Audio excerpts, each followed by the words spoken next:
안녕하십니까, 조재팔입니다. 오늘 물건을 검색해 보다가 괜찮은 물건이 있어서 소개 한번 드립니다. 제가 볼 때는 굉장히 좋습니다. 강릉 2개, 강릉지원 2개, 2019 타경 3997번 2번 물건입니다. 대지입니다.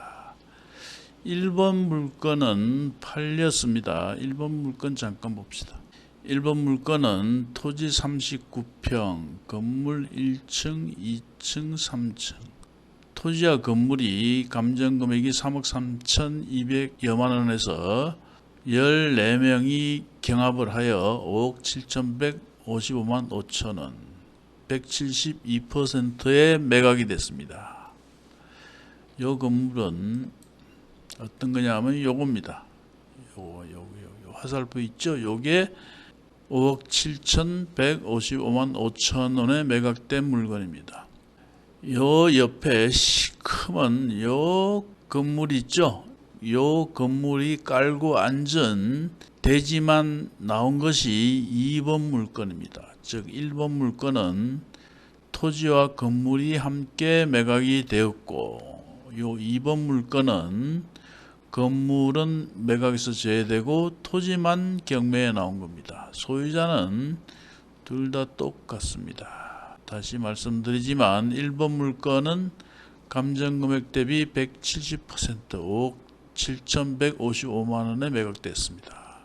다시 2번 물건으로 와서 2번 물건은 토지는 35평, 약 4평 적죠? 1번 물건보다 4평 정도가 적습니다.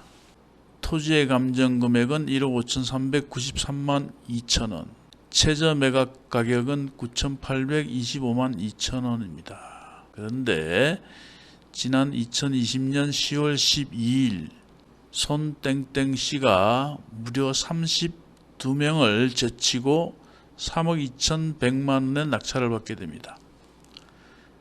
굉장히 비싸게 팔렸죠? 9,825만 2천 원짜리가 3억 2,100. 왜 이렇게 비싸게 팔렸을까? 제가 볼 때는 이렇게 고가의 낙찰이 되는 경우는 거의 다가 이 물건과 관련한 이해관계자일 경우가 굉장히 많습니다. 이 물건 역시도 손땡땡씨로 되어 있는데 이 건물의 임차인이 손땡땡씨죠. 임차인은 1억 5천만 원의 임대차 계약이 되어 있다. 아마도 건물은 매각에서 제외됐으니 불안하겠죠. 토지가 낙찰되면 혹시라도 1억 5천만 원을 날릴 수가 있겠죠.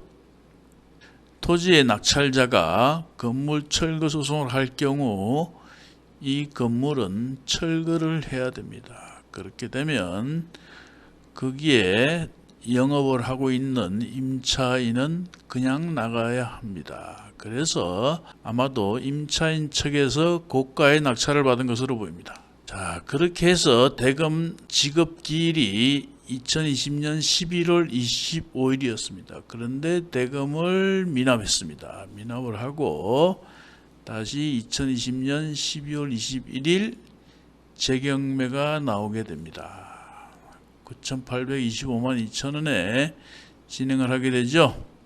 잠깐 위성사진 한번 볼게요. 이 물건이 어떤 물건인가. 카카오 맵을 들어가면 바닷가에 딱 붙었습니다. 확대를 해서 보면 쭉쭉쭉쭉 로드뷰를 잠깐 봅시다. 이 물건이 지금 현재 토지만 경매에 나온 물건입니다. 이 옆에 것은 아까 5억 얼마에 팔린 물건이죠. 자, 봅시다. 요 물건, 요 토지와 건물이 5억 7,155만 5천 원에 매각이 된 겁니다. 그렇죠? 요 건물입니다. 카페 미로라고 되어 있습니다. 요 건물이 5억 7,155만 5천 원. 요 건물입니다. 그리고 바로 옆에 요 건물을 깔고 앉은 대지가 경매에 나온 겁니다. 외형상으로 봐서는 이 건물이나 비슷하죠. 그렇다면 이 건물도 토지와 함께 건물이 정상화가 된다면 5억 원짜리는 된다는 말씀입니다. 제가 보기에는 그렇습니다. 그 부분은 답사를 가서 확인해 보시기 바랍니다. 그리고 건너편에는 이렇게 주차장이 완비되어 있습니다. 주차장이 있고 자빠지면 바로 눈앞에 바닷가가 있습니다. 입지는 굉장히 좋습니다. 뭐 옆에 펜션 비스무리한 게 있어요. 이것도 아마도 1층은 점포로 세를 주고 있고 2층, 3층은 민박 내지는 펜션으로 사용하는 것 같습니다. 깔끔하죠, 동네는. 자, 이제 권리 분석을 한번 들어가 봅시다. 2번 물건이죠. 2번 물건 권리 분석을 해봅시다. 이 물건은 건물은 매각에서 제외되고 토지만 나왔으니 이 건물을 철거할 수 있느냐 없느냐, 즉 법정지상권이 성립하느냐 성립하지 않느냐. 만약 법정지상권이 성립이 되면 철거를 하지 못하죠. 지료만 받을 수 있습니다. 그러나 법정지상권이 성립하지 않으면 건물 철거와 함께 부당이득권 반환 청구, 즉 임료를 같이 청구할 수가 있습니다. 그러면 법정지상권이 성립하느냐 마느냐. 우리가 법정지상권 공부를 할 때 전제가 있죠. 법정지상권은 토지의 소유자와 건물의 소유자가 같은 상태에서 토지의 소유자가 바뀌었을 때 그 건물 소유자에게 인정되는 권리죠. 자, 그런데 이 물건은 토지의 소유자는 김땡땡씨, 그리고 건물의 소유자는 타인 소유 건물로 나옵니다. 즉 토지의 소유자와 건물의 소유자가 다른 상태에서 토지의 소유자가 바뀌었다면 그 건물에 대해서는 법정지상권을 인정하지 않습니다. 또한 법정지상권은 성립하지 않지만 건물의 소유자는 토지 소유자를 상대로 토지에 대한 임대차를 주장할 수도 있습니다. 그러나 이 또한 불가능합니다. 왜냐하면 2015년도에 가압류가 있습니다. 그 가압류 이후에 건물이 지어졌다면 토지에 대한 임대차, 즉 차지권도 인정되지 않습니다. 그렇다면 어떻게 됩니까? 이 건물은 철거를 해야 되죠. 그러나 굉장히 아깝습니다. 건물은 철거를 해서는 안 되죠. 철거는 안 되고 건물주와 협상을 해서 건물을 일정 금액을 지급하고 인수를 하든지 아니면 건물주가 토지를 인수해야 합니다. 대체로 법정지상권 성립 여지 있는 물건의 경우는 그렇게 종결이 됩니다. 즉 내가 건물을 인수하든지 건물주가 토지를 인수하든지. 자, 정리를 해봅시다. 아까 잠시 봤듯이 1번 물건의 경우 토지와 건물이 5억 7,155만 5천원에 매각이 됐죠. 이것은 토지와 건물이 함께 매각된 겁니다. 그리고 2번 물건은 건물은 매각에서 제외되고 토지만 경매에 나왔다. 만약 이 사건 토지 소유자가 건물을 인수를 했다. 얼마간의 금액을 주고 인수를 했다. 그리고 정상화를 시켰다. 그러면 이 토지와 건물 역시 5억여 원 상당의 가치가 있는 물건이 되지 않을까.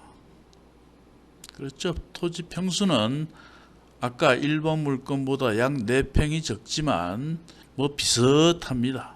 위치도 그렇고 조금 차이가 있을 뿐 최소한 1번 물건의 낙찰자가 제대로 낙찰을 받았다면 2번 물건 역시 5억여 원의 가치가 있는 물건이 아닐까. 저는 그렇게 봅니다. 자, 이번에 3억 2,100만 원이 낙찰이 되었으나 뭐 비싸게 낙찰받았다고 판단했는지 미납을 했습니다. 다시 경매에 나왔습니다.